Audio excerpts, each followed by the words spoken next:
Gipailawom na sa state of calamity ang New Bataan sa Davao de Oro nga maoy epicenter sa duha ka kusog nga linog ni adtong Martes. Atong sayro ng detalye niini sa live report ni Kent Abrigana nga manukad sa New Bataan sa Davao de Oro. Kent?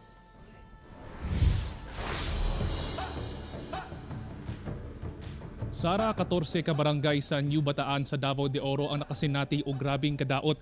Human sa nasinati ang kusog nga linog. Hinungdan nga gipailawom na sa state of calamity ang maong lungsod. Samtang DSWD nang hatag na og mga hinabang sa mga dakong naapektuhan sa linog. Tungod sa grabing kadaot nga hatod sa magnitude 5.9 o magnitude 5.6 nga linog niadtong Martes sa hapon, kung asa natala ang epicenter niini sa New Bataan sa Davao de Oro. Gideklara na ang state of calamity sa lungsod. Suspendido ang trabaho o klase sa tanang eskwelahan sa lugar. Ang ato ang pinaka-purpose yun po tungod sa para makalihok kita, no? Labi na sa mga panginahanglanon posible sa mga tao. Sumala sa MDRMO New Bataan, 14 ka barangay ang apektado sa linog, kung asa 1,779 ka magbanay ang mibakwit. Barangay Andap ang pinaka-apektado, kung asa anaasa 132 ka magbanay ang mibakwit. 354 sab-kabalay ang naguba.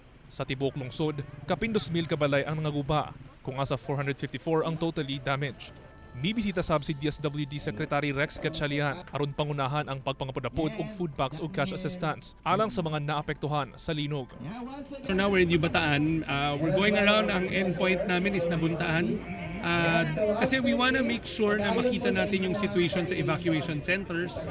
Number two, we also want to make sure that we can get a visual of the houses na nasira, partially or full yung damage. Kasi right now, ang main goal ng DSWD sa pakipagtulungan sa provincial government is to make sure na may pagkain.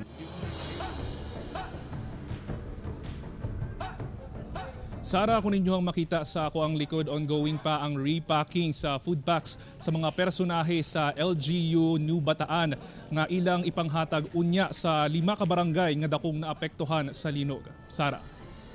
Okay, dagang salamat ug amping mo diha, Kent Abrigana.